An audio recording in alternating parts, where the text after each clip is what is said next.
ಮೀನಾಕ್ಷಿ ಸುಂದರಂ ಅವರೇ, ಈಗ ದೊಡ್ಡ ಸಮಸ್ಯೆ ಇರೋದು ಅಸಂಘಟಿತ ಕಾರ್ಮಿಕ ವಲಯದವರ ಬಗ್ಗೆ. ಈಗ ಸಂಘಟಿತ ಕಾರ್ಮಿಕ ವಲಯದಲ್ಲಿ ಅಥವಾ ಯಾವುದೋ ಒಂದು ಫ್ಯಾಕ್ಟರಿಲಿ ಅಥವಾ ಇನ್ಯಾವುದೋ ಸಂಸ್ಥೆಯಲ್ಲಿ ಏನಾದ್ರು ಸಮಸ್ಯೆ ಆಯ್ತು ಅಂತಂದ್ರೆ ಸಂಘಟನೆಗಳು ಹೋಗುತ್ತೆ, ಪ್ರತಿಭಟನೆಗಳಾಗತ್ತೆ, ಅಥವಾ ಸರ್ಕಾರಗಳು ಸ್ವಲ್ಪ ಗಂಭೀರವಾಗಿ ತಗೋತಾರೆ.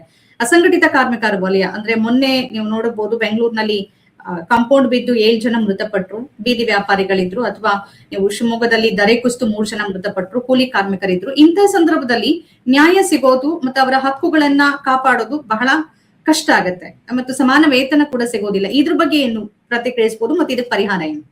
ಇನ್ನೊಂದೆರಡು ವಿಚಾರ ಮಾತಾಡ್ಬೇಕು, ಸ್ವಲ್ಪ ಸಂಕ್ಷಿಪ್ತವಾಗಿ ಮಾತಾಡ್ಬೇಡ. ಸಾರಿ. ಕಾರ್ಮಿಕ ಸಂಘಟನೆಗಳು ಬಹಳ ವರ್ಷಗಳಿಂದ ಒತ್ತಾಯ ಮಾಡ್ತಿರ್ತಕ್ಕಂಥದ್ದು ಈ ಅಸಂಘಟಿತ ಕಾರ್ಮಿಕರಿಗೆ ಒಂದು ಸಾರ್ವತ್ರಿಕ ರಕ್ಷಣೆ ಕೊಡುವಂತಹ ಸಾಮಾಜಿಕ ರಕ್ಷಣಾ ಯೋಜನೆಗಳನ್ನು ಜಾರಿಗೆ ತರಬೇಕು ಅನ್ನುವಂಥದ್ದು. ಅದರಲ್ಲಿ ಮೂಲಭೂತವಾದಂತಹ ಅಂಶ ಏನಿದೆ ಅಂದರೆ, ಯಾರು ಫಲಾನುಭವಿಗಳು ಅನ್ನೋದನ್ನ ದಾಖಲೆ ಮಾಡೋದು.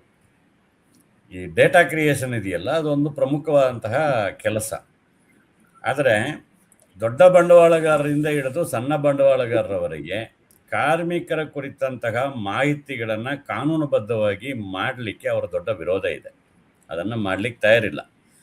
ಈವನ್ ಮಾಲೀಕ ಕಾರ್ಮಿಕ ಅನ್ನುವಂತಹ ಸಂಬಂಧ ಇಲ್ಲದೆ ಇದ್ದರೂ ದಾಖಲೆಗಳನ್ನು ಸೃಷ್ಟಿ ಮಾಡೋದು, ಡೇಟಾ ಮಾಡೋದು ಕಷ್ಟದ ಕೆಲಸ ಅಲ್ಲ ಸರ್ಕಾರ ಮನಸ್ಸು ಮಾಡಿದ್ರೆ. ಈವನ್ ವಲಸೆ ಬರುವಂತಹ ಕಾರ್ಮಿಕರು, ವಲಸೆ ಕಾರ್ಮಿಕರು ಏನು ಬರ್ತಾರೆ, ಅವ್ರು ಬಂದರೂ ಕೂಡ ಪ್ರತಿ ರಾಜ್ಯದಲ್ಲೂ ಅವ್ರ ಬಗ್ಗೆ ಇರುವಂತಹ ಸಂಪೂರ್ಣ ಮಾಹಿತಿ ಬೇಕು ಅಂತ ನಾವು ಒತ್ತಾಯ ಮಾಡ್ತಿದ್ವಿ. ಇದನ್ನು ಸರ್ಕಾರ ನಿರ್ಲಕ್ಷ್ಯ ಮಾಡ್ತದೆ, ಮಾತ್ರ ಅಲ್ಲ ಅದನ್ನು ಮಾಡಲಿಕ್ಕೆ ತಯಾರಿಲ್ಲ. ಬಹುಶಃ ಆ ರೀತಿಯಾದಂತಹ ಡೇಟಾ ಇದ್ದಿದ್ರೆ ಇಮ್ಮಿಡಿಯೇಟ್ಲಿ ಅವರಿಗೆ ಪರಿಹಾರ ಕೊಡಲಿಕ್ಕೆ, ಮತ್ತೊಂದು ಕೊಡಲಿಕ್ಕೆ, ಮತ್ತು ಅವರು ಯಾವ ರೀತಿಯಾದಂತಹ ಅಪಾಯದ ಸ್ಥಿತಿಯಲ್ಲಿ ಕೆಲಸ ಮಾಡ್ತಾರೆ ಅನ್ನೋದ್ರ ಬಗ್ಗೆ ಆ ಕಾರ್ಮಿಕರಾದರೂ ಅವರನ್ನು ಪ್ರತಿನಿಧಿಸ್ಕೊಳ್ಳಿಕ್ಕೆ ಅವಕಾಶಗಳು ಸಿಗ್ತಿತ್ತು. ಇದು ಗಂಭೀರವಾದಂಥ ಪ್ರಶ್ನೆ ನೋಡ್ರಿ.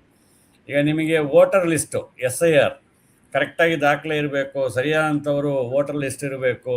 ಇನ್ನು ಯಾರ್ಯಾರೋ ಇಲ್ಲೀಗಲಾಗಿ ಬರುವಂಥವ್ರು, ಗಡಿ ದಾಟಿ ಬರುವಂಥವ್ರು ನಾವು ಹಿಡಿತೀವಿ ಅಂತೆಲ್ಲ ಹೇಳುವಂಥವ್ರು ಈ BSNL ಅಂತ ಕಡೆಯಲ್ಲಿ, ಕೆಲವು ಕಡೆಯಲ್ಲಿ ಡಿಫೆನ್ಸ್ ಫ್ಯಾಕ್ಟ್ರಿಗಳಲ್ಲಿ ಮತ್ತು ಡಿಫೆನ್ಸ್ ಕಾರ್ಯಾಚರಣೆಯಲ್ಲಿ ನಡೆಯುವಂತಹ ಕನ್ಸ್ಟ್ರಕ್ಷನ್ ಆ್ಯಕ್ಟಿವಿಟಿಗೆ, ಕನ್ಸ್ಟ್ರಕ್ಷನ್ ವರ್ಕರ್ಸ್ಗೆ ಕನ್ಸ್ಟ್ರಕ್ಷನ್ ಆ್ಯಕ್ಟಿವಿಟಿಯನ್ನು ಕಾಂಟ್ರಾಕ್ಟ್ ಕೊಡ್ತಾರೆ. ಆ ಕಾಂಟ್ರಾಕ್ಟ್ಗಳು ಯಾವ ಕಾರ್ಮಿಕರನ್ನ ಕರ್ಕೊಂಡು ಹೋಗ್ತಾರೆ, ಎಲ್ಲರೂ ಕೂಡ ಒಳಗಡೆ ಹೋಗ್ತಾರೆ. ಈಗ BSNLನ ಒಳಗೆ, ಎಲೆಕ್ಟ್ರಿಸಿಟಿ ಇವುಗಳಲ್ಲಿ ಮತ್ತು DRDO ಅಂತ ಕಡೆಗಳಲ್ಲಿ, ಇನ್ನೂ ಭಾರಿ ಸೂಕ್ಷ್ಮವಾದಂತಹ ಪ್ರದೇಶಗಳಲ್ಲಿ BEL ಅಲ್ಲಿ, HAL ಅಲ್ಲಿ, ಇನ್ನು ಈ ರೀತಿಯಾದಂತಹ ಭಾರಿ ಸೂಕ್ಷ್ಮವಾದಂತಹ ನಮ್ಮ ರಕ್ಷಣಾ ವ್ಯವಸ್ಥೆಯನ್ನು ಮಾಡುವಂತಹ ಕಡೆಗಳಲ್ಲೂ ಕೂಡ ಯಾವುದೇ ಮಾಹಿತಿಗಳಿಲ್ಲದೇನೆ, ಯಾವುದೇ ವೆರಿಫಿಕೇಶನ್ ಇಲ್ಲದೆ ಇರತಕ್ಕಂತಹ ಗುತ್ತಿಗೆ ಕಾರ್ಮಿಕರು ಒಳಗಡೆ ಹೋಗಿ ಕೆಲಸ ಮಾಡ್ತಾರೆ. ಅಲ್ಲಿ ಏನಾರು ಅಪಘಾತ ಆಗಿ ಅವರು ತೀರ್ಕೊಂಡ್ರೆ ಸಿಂಪ್ಲಿ ಅವರೊಂದು ಕಸ ಅಷ್ಟೇನೆ, ಮನುಷ್ಯ ಅನ್ನುವಂಥ ರೀತಿಯಲ್ಲಿ ಬೆಲೆನೂ ಸಿಕ್ಕೋದಿಲ್ಲ.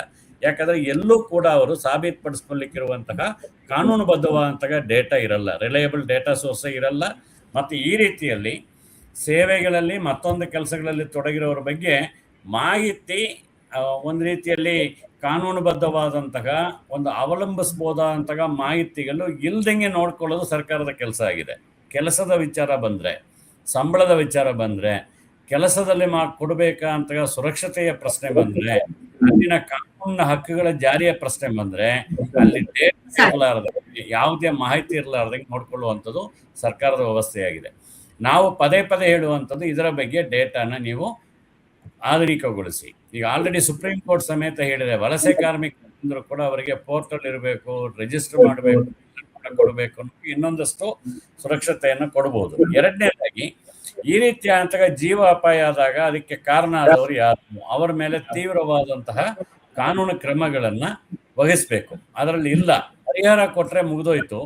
ಈ ಜೀವಹಾನಿಗೆ ಕಾರಣವಾದವರು ಏನು, ಅವರ ನಿರ್ಲಕ್ಷ್ಯ ಏನಿದೆ, ಸುರಕ್ಷತೆಯನ್ನು ಕೊಡಲಾರ್ದಂಗೆ ಅಗತ್ಯ ಇರುವಂತಹ ಸುರಕ್ಷತಾ ಇವುಗಳನ್ನು ಸಾಮಗ್ರಿಗಳನ್ನು ಕೊಡದೇನೆ ಕೆಲಸ ಮಾಡಿಸೋದು, ಅಸುರಕ್ಷಿತ ಪರಿಸರದಲ್ಲಿ ಕೆಲಸ ಮಾಡಿಸಿದ್ದು, ಇದಕ್ಕೆ ಶಿಕ್ಷೆ ಕೊಡಬೇಕಾದ ಬಗ್ಗೆ ಶಿಕ್ಷೆ ಕೊಡ್ತಾ ಇಲ್ಲ.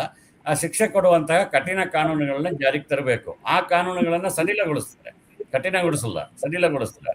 ಈ ಕಾನೂನುಗಳು ಪರಿಹಾರ ಮತ್ತೊಂದು ಎಲ್ಲನೂ ಕೂಡ ಇನ್ನೊಂದಷ್ಟು ಪರಿಹಾರ ಕಮ್ಮಿ ಆಗುವಂಥ ರೀತಿಯಲ್ಲಿ ಮಾಡ್ತಾರೆ. ಸುಮಾರು ಕಡೆಗಳಲ್ಲಿ ಇಂಥ ಅಪಘಾತಗಳಾದಾಗ, ಜೀವಹಾನಿ ಆದಾಗ ಕಾರ್ಮಿಕನ ನಿರ್ಲಕ್ಷ್ಯೆಯಿಂದ ಜೀವ ಹೋಗಿದೆ ಅನ್ನುವಂಥದ್ದನ್ನು ಸಾಬೀತುಪಡಿಸ್ಲಿಕ್ಕೆ ಪ್ರಯತ್ನ ಮಾಡ್ತಾರೆ.